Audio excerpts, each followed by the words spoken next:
confess I did not know who Pete Hegseth was until about 20 minutes ago. He does not seem to have much of a detailed background in DoD policy. To the extent he's worked on any of that stuff, it has been on veterans policy, not on DoD issues. So the lack of experience is concerning. Pete Hegseth's path in the military is one that intertwines patriotism, commitment, and a fervent belief in America's role on the global stage. Starting from his early days after Princeton University, he shifted from academia to the grit of combat, serving his country as an infantry officer in the Army National Guard. Hegseth's military journey took him from Guantanamo Bay to the battlegrounds of Iraq and Afghanistan, where he led troops and faced the challenges of modern warfare head-on. Throughout his service, he earned commendations, including 2 Bronze Stars, a testament to his courage and leadership under fire. These experiences not only shaped his views, but also fueled his career as a political commentator and veteran advocate. As he now steps into the spotlight as a nominee for Secretary of Defense, Pete Hegseth's military background provides a compelling glimpse into the career of a man committed to his nation. Today, we're taking a deeper look at what Pete Hegseth did in the military, exploring the significant experiences that define his legacy. Early military beginnings and Gitmo. I received my commission from Princeton University in 2003 and have since served 2 tours of the United States Army, the first in Guantanamo Bay, Cuba, and second in Iraq with the 101st Airborne Division.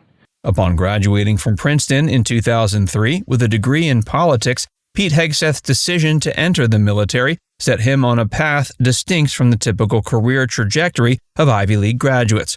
Rather than pursuing a high-profile corporate career, he chose to commission as an infantry officer in the Minnesota Army National Guard, entering a world that would bring him face-to-face with the complexities of global conflict and counterterrorism. His decision was deeply personal, rooted in a strong sense of patriotism and an understanding of the sacrifices required to protect American ideals. In 2004, Hegseth was deployed to Guantanamo Bay, where he served as a platoon leader during one of the most volatile periods in U.S. counterterrorism history. Guantanamo Bay, or Gitmo, was infamous for detaining high-profile terrorism suspects, many of whom were captured in the wake of the 9/11 attacks. His role at Guantanamo Bay placed him in the midst of a critical and controversial mission. As a platoon leader, Hegseth was tasked with maintaining security within the facility, interacting with detainees held for their alleged connections to terrorist organizations. The role was not only physically demanding, but also fraught with moral and ethical dilemmas as Hegseth and his team navigated the tensions between securing America's safety and upholding military codes of conduct regarding detainee treatment. The experience at Guantanamo left an indelible mark on Hegseth, embedding in him a steadfast belief in the necessity of a strong and resilient national defense. It also exposed him to the often harsh realities of counterterrorism work, including the complex web of moral issues surrounding the treatment of detainees. His early exposure to the demands of counterterrorism helped shape his later positions on military policy and informed his critical stance on the need for effective security measures, even in controversial settings. For Hegseth, the deployment to Guantanamo Bay wasn't just an assignment, it was an initiation into the high-stakes environment of America's war on terror. Service in Iraq. I went into Iraq pessimistic because I've been a consumer of the traditional media's narrative on it, that the war was already lost. I actually left optimistic. I felt like we made, maybe this is the common problem that perpetuated it, but we made a great deal of local progress in stemming the insurgency, creating local partnerships, standing up the Iraqi police and army, not in a fake way, but in like a meaningful way. It felt like more troops and Petraeus' surge strategy probably could be effective in bringing down the sectarian violence and creating a space for political compromise on the Iraqi level. And this is back when I was still naive and thought nation building was something that was going to be possible in that part of the world.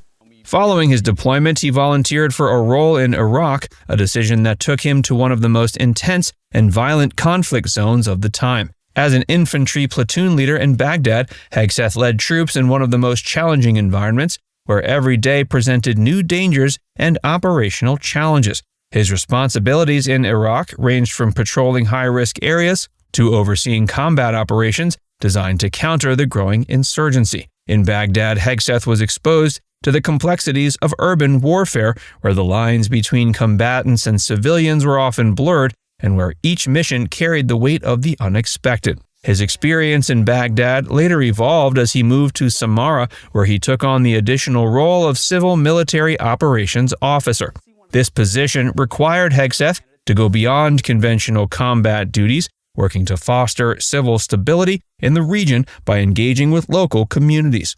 In Samarra, he not only led combat missions, but also took on the delicate role of interacting with local leaders, building relationships that were intended to reduce insurgent influence in the region. The missions he led, as well as his accomplishment, earned him multiple commendations, including 2 Bronze Stars and a Combat Infantryman badge.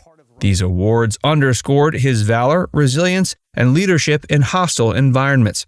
His time in Iraq was a proving ground that revealed both the physical and psychological demands of warfare.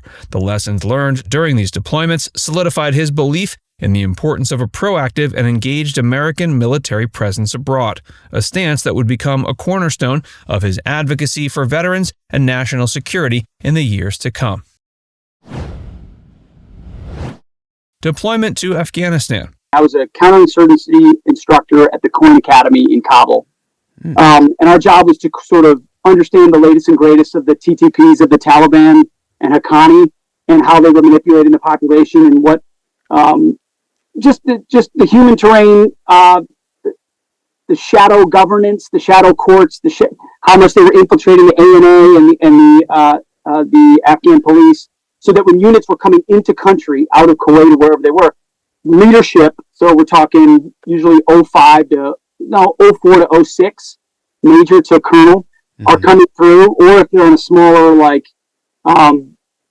embedded training team, maybe a captain, and they get the latest and greatest. So our job for 3 days is to give them a fire hose of Afghanistan. In 2012, after gaining significant experience in Iraq, he was called to serve once again, this time in Afghanistan. Unlike his previous roles, Hegseth's deployment to Afghanistan focused on strategy and training rather than direct combat. As a senior counterinsurgency instructor at the Counterinsurgency Training Center in Kabul, he assumed the responsibility of preparing soldiers for the unique challenges posed by insurgent warfare.